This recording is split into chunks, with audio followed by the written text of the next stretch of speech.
네, 우리 귀한 찬양 감사합니다. 하나님 말씀 누가복음 21장 1절부터 4절까지 말씀 함께 읽도록 하겠습니다. 자, 우리 같이 한번 1절부터 4절까지 함께 읽도록 하죠. 같이 읽습니다. 시작. 예수께서 눈을 들어 부자들이 헌금함에 헌금 넣는 것을 보시고 또 어떤 가난한 과부가 두 렙돈 넣는 것을 보시고 이르시되 내가 참으로 너희에게 말하노니 이 가난한 과부가 다른 모든 사람보다 많이 넣었도다. 저들은 그 풍족한 중에서 헌금을 넣었거니와 이 과부는 그 가난한 중에서 자기가 가지고 있는 생활비 전부를 넣었느니라 하시니라. 아멘. 자, 우리 지난주에는 예수님께서 돈 이야기긴 한데 바리새인들과 더불어서 세금과 관련된 논쟁을 벌이게 됩니다. 과연 로마 제국에게 세금 내는 것이 맞습니까? 그렇지 않습니까? 이 질문 함께 다루었는데 예수님의 답변 기억하고 계시죠? 가이사의 것은 누구에게? 가이사에게. 그리고 하나님의 것은 하나님께 드려야 한다. 아무 문제 없다. 이 말씀하신 것인데요. 제가 이제 지난주 금요 시간에 설교를 하면서 그 제목을 선진교회 이렇게 잡아보았는데, 선진국은 세금 많이 내는 나라가 선진국입니까? 세금 적게 내는 나라가 선진국입니까? 그렇습니다. 많이 내는 나라가 선진국입니다. 자, 그렇다면 하나님의 것을 하나님께 돌려드리는 것을 헌신이라고 부른다면 어떤 교회가 선진교회입니까? 헌신이 많은 교회입니까? 헌신하지 않는 교회입니까? 주님께 헌신하는 교회가 선진교회일 것이다. 이렇게 말씀을 드렸고, 우리가 주님께 더 깊은 헌신을 드리자, 이런 말씀도 나눈 바 있습니다. 자, 그런데 오늘 이어지는 본문에서 누가복음 21장에서 한 과부가 등장하게 되는데, 여러분 이 내용을 모르는 분들은 없으실 거예요.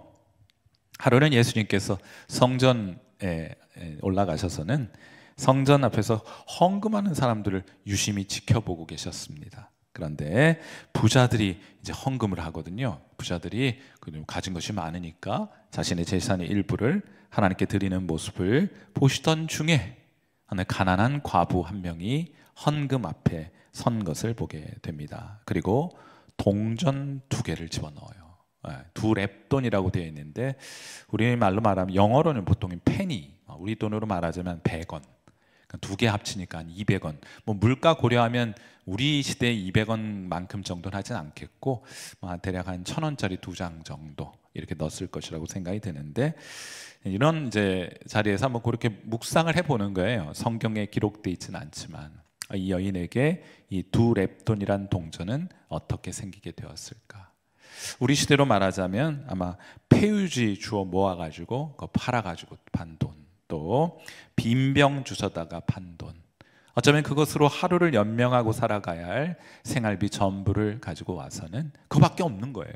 그것을 헌금함에 집어넣는 모습을 예수님께서 보셨다. 그리고 예수님께서 이렇게 칭찬하십니다. 3절과 4절 말씀 다시 보시면, 이르시되 내가 참으로 너희에게 말하노니 이 가난한 과부가 다른 모든 사람보다 많이 넣었도다. 저들은 그 풍족한 중에서 헌금을 넣었거니와 이 과부는 그 가난한 중에서 자기가 가지고 있는 생활비 전부를 넣었느니라 하시니라. 아멘. 예수님께서는 그것마저도 다 고려하셔가지고 이 여인의 헌신을 기뻐하고 계신 것을 보게 됩니다. 근데 제가 이제 이런 장면 보면은, 이제 물론 성경에 기록이 되어 있지는 않으니까, 그러니까 이제 이 성경적 상상력을 좀 동원해서 이 헌금 앞에서 헌금을 하고 있는 사람들의 표정을 한번 생각하거나 상상해 본 적이 있어요. 말씀을 준비하면서. 자, 그런데 과연 이 헌금 앞에 서서 두 렙돈의 동전을 집어넣는 이 여인의 표정을 우리가 엿볼 수 있다면 어떤 표정을 지었을까? 이런 생각 좀 가지게 돼요. 물론 부자들, 예수님께서 여기 지금 부자들 헌금하는 것을 책망하는 것이 아닙니다. 그들도 하나님께 귀한 헌신 드린 건 맞아요. 그런데 예수님께서는 그것도 좋은 일이지만은 이 여인은 생활비 전부를 넣었으므로 이 여인의 헌신을 칭찬하고 계신 것이지, 이 사람 부자들 책망하고 있는 것 아니다. 이건 전제가 되겠죠. 아마도 부자들은 그래도 하나님께 제가 이렇게 드릴 수 있음이 참 감사합니다 하면서, 여러분도 하나님께 뭔가를 드릴 때 기쁨이 있잖아요. 아마 안면에 미소가 가득한 채로 내가 이것을 하나님께 드릴 수 있어서 참 좋고 기쁘다 하는 마음으로 부자들도 헌금을 했을 것이라고 생각이 드는데, 가진 것이라고는 두 랩돈밖에 없는 이 과부가 헌금을 할 때 그녀의 표정은 어땠을까 생각이, 궁금증이 생겼어요. 근데 이제 이런 거 할 때 이제 성경적 상상력이라고 말씀을 드렸잖아요. 거기까지만 던져놓고 그냥 내 마음대로 상상하면 그건 내 주관적인 상상이 되라고 할 수 있겠고, 과연 성경에서 이와 비슷한 사례를 통해서 이 여인의 표정을 유추해 볼 수 있다면 어떤 성경 장면이 여러분에겐 떠오르십니까? 저는 향유 옥합을 깨뜨려 죽게 드린 여인들이 생각이 났어요. 이 기록은, 향유 옥합을 깨뜨려서 주님께 드렸던 기록은 사복음서 모두에, 마태, 마가, 누가, 요한복음 모두에 기록이 되어 있는데, 특별히 누가복음의 기록에 보면요, 이 여인이 예수님께 향유 옥합을 깨뜨려 드리기 전에 이 여인이 했던 일이 있습니다. 그게 뭔가 하면 예수님이 앉아 계신 곳에 다가와서 눈물을 뚝뚝 흘리는 거예요. 죄 용서해 주신 그 주님을 향한 감사의 눈물을, 감격의 눈물을 뚝뚝 흘리면서 자기의 머리카락으로 예수님의 발을 닦습니다. 이게 뭐냐면, 향유를 붓기 전에 예수님의 발이 이제 걸어 샌들 신고 다니셨을 테니까 발이 지저분해져 있었을 것 아닙니까? 그걸 자기의 눈물로 닦아내고 있는 거예요. 그리고 나서 그 발에 입을 맞춥니다. 깨끗하게 자신의 눈물로 닦은 그 발에 입을 맞추고, 그리고 나서 향유를 깨뜨려 붓게 되죠.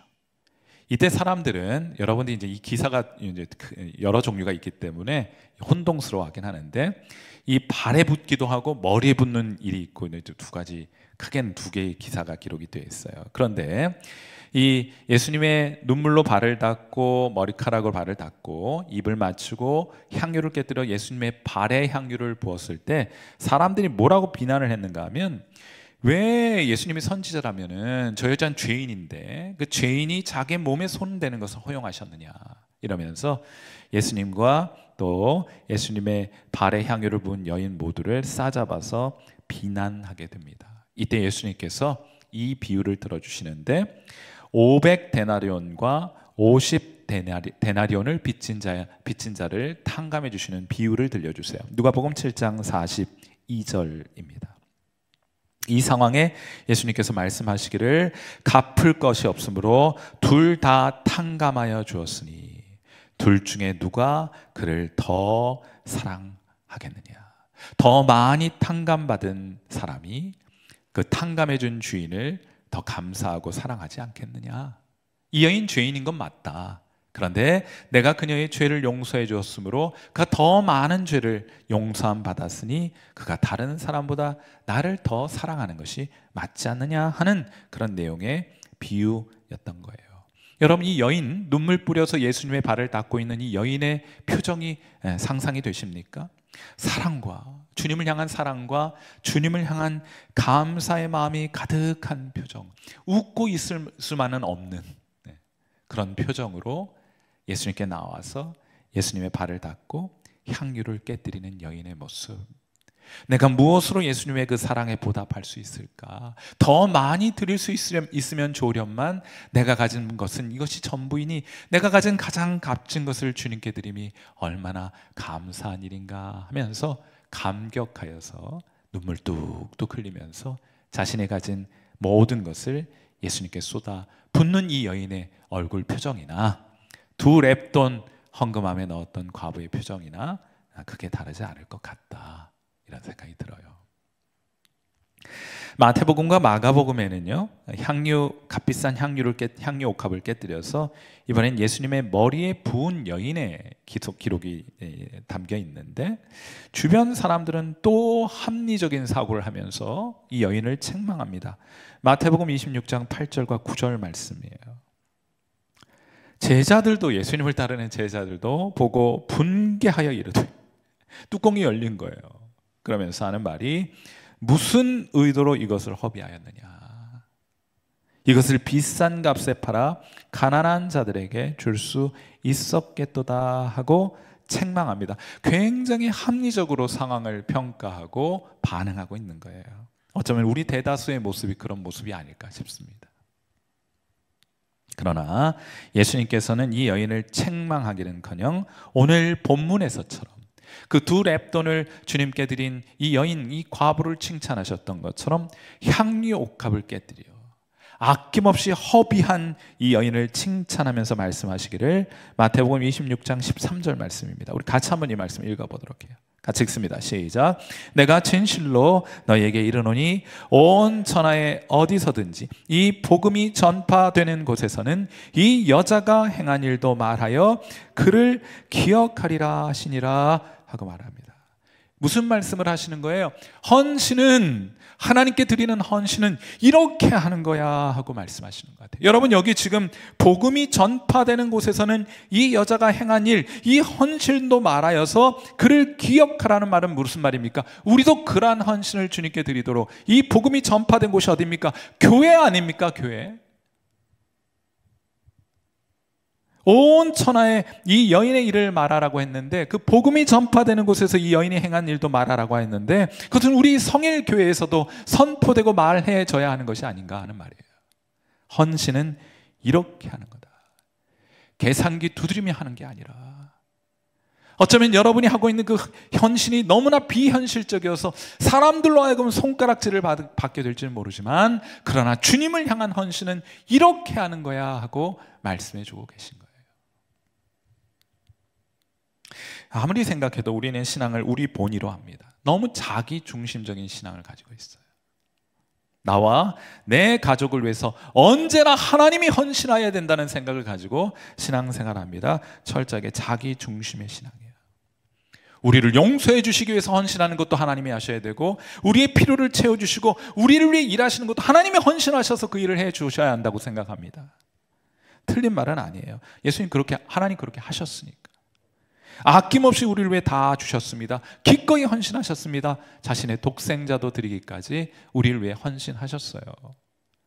이 세상의 기준으로, 합리적인 기준으로 말하자면 하나님은 말 안 되는 일을 하신 겁니다. 헌신은 그렇게 하는 것이기 때문에. 그러나 신앙은 우리 중심적으로 하는 것이 아니고 하나님 중심적으로 해야 되는 것이 아닙니까? 그러므로 헌신은 누가 해야 합니까? 이제는 우리가 하나님께 헌신해야 되는 거예요. 과부의 두 렙돈처럼, 향료값을 깨뜨려 주님께 부었던 여인들처럼 그렇게 헌신하는 일이 우리의 일이 되어야 하는 것이 아닌가. 이 본문은 우리에게 아주 준엄하게 선언하고 선포하고 있는 것입니다. 어느 동물농장에서 아침 만찬을 준비하기로 했는데, 이제 닭과 돼지가 음식을 담당하는 당번이 되었어요. 그날 아침 동물농장에서 무슨 요리를 해서 아침을 먹을까 하다가 아침 메뉴로 베이컨 앤 에그를 준비하기로 했습니다. 그러자 돼지가 심각한 표정으로 말했다고 그래요. 이 닭에게, 와, 너무 메뉴 좋다, 다들 좋아하겠다. 닭도 이제 그런 반응을 보이니까 돼지가 그런 말을 했다는 거예요. 너에게는 그 메뉴가 단순한 참여를 의미하는 것이지만은 내게는 살을 도려내는 헌신을 의미하는 거야. 베이컨 하려면 자기 살을 잘라내야 되잖아요. 계란을 하려면요, 계란 나은 거 하나 그냥 덜렁 주면 되는 거니까. 저는 우리 지난주에도 선진교 했는데, 우리 선진교회라는 표현이 그렇게 부를 수 있는 것이라면, 선진적인 교회에는, 혹은 하나님이 기뻐하시는 교회는 닭 같은 교인이 많아야겠습니까? 돼지 같은 교인이 많아야겠습니까? 어감은 돼지 같은 거, 이거 별로 안 좋은 것 같긴 한데, 그런데 그 의미를 충분히 이해하신다고 하면은 돼지 같은 헌신을 드리는 사람들이 많이 있어야 한다.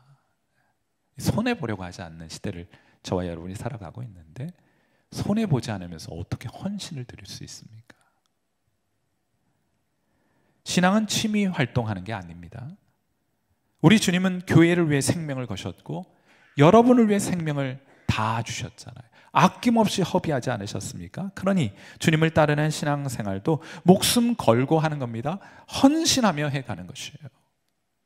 성도들 돕고 섬기는 것은 그저 하고 싶을 때 하고 하기 싫으면 그만두는 정도의 헌신 수준으로 하는 것이 아니라, 우리의 희생과 헌신을 통해 변함없이 성도들을 돕고 교회를 섬기도록 성도들은 부름을 받은 거예요. 그래서 복음이 증거되는 곳마다 이 여인의 헌신의 이야기를 들려 기억하고 기념하라고 말씀하시는 것은 우리로 하여금 그러한 삶의 자취를 따라 살아갈 것을 예수님께서 요청하고 계신 것이 아니겠습니까?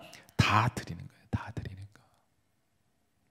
생활비 전부와 향유 옥합을 깨뜨려 주님께 드리는 것입니다. 남들이 욕해야 돼요. 약간 좀 과하다. 이런 욕 좀 먹어야 합니다. 사랑하는 성도 여러분, 어느덧 저도 이제 50대 중년의 나이가 되었는데, 청년 때 예수님 믿고 진짜 그야말로 다 드리겠다고 고백했던 그런 고백이 어느 삶의 현실에 직면해서는, 자녀들을 키워가면서는 자꾸 저울질하고 있는 제 자신의 모습을 발견하게 되는데, 다시 한번 이 본문 앞에 서서 그렇게 새롭게 그때의 기억과 그때의 결단과 그때의 헌신을 새롭게 보는 시간들을 가지게 되었던 것 같아요. 여러분은 예수님 어떤 각오로 따르기로 각오하셨습니까?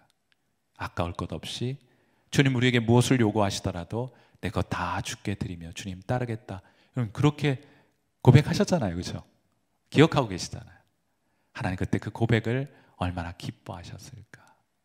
우리 이런 헌신의 고백을 다시 한번 좀 새롭게 할 수 있는 이 마음이 되었으면 좋겠고, 여러분이 하나님 앞에 어떤 고백을 가지고 따랐는지 그때를 한번 좀 기억해 보시고, 그때를 첫사랑이라고 부른다면 그 첫사랑의 회복이 있는 이 밤 될 수 있기를 바라고요.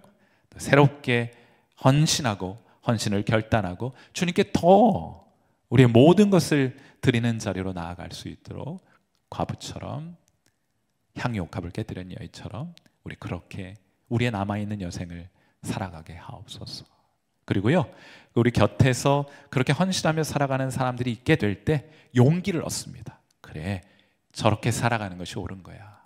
저렇게 살아가는 것이 멋있는 거야. 저렇게 살아가는 것이 영광스러운 거야 하는 그런 마음 가질 수 있으니 우리 모두 하나님 앞에 이 귀한 헌신을 드리는 저와 여러분 되시기를 주님의 이름으로 축원해 드립니다. 우리 함께 기도하도록 해요. 자, 우리 함께 좀 기도하시면서 헌신을 좀 다짐해 볼 수 있기를 바라고요. 우리 그렇게 결단하며 살아가는 겁니다. 그 결단을 날마다 새롭게 하면서 살아가는 거예요. 좀 느슨해지면요, 다시 이런 말씀 앞에 서서 다시 조이면 됩니다. 다시 마음을 추스리면 돼요. 다시 우리의 결단을 새롭게 하면 됩니다. 주님, 이것이라도 사용하실 것이면 우리의 가진 것 모두 주님을 위해 드리고자 하오니 받아주시고 주님의 영광을 위해 사용하여 주옵소서. 우리 진흙과 같은 우리 인생 다 주님의 손에 맡겨드립니다. 받아 빚어 주님의 영광의 도구로 사용하여 주옵소서. 우리 그런 마음 담아서 이 시간 함께 우리의 결단을 하나님 앞에 고백하는 시간 갖도록 합니다. 기도하겠습니다.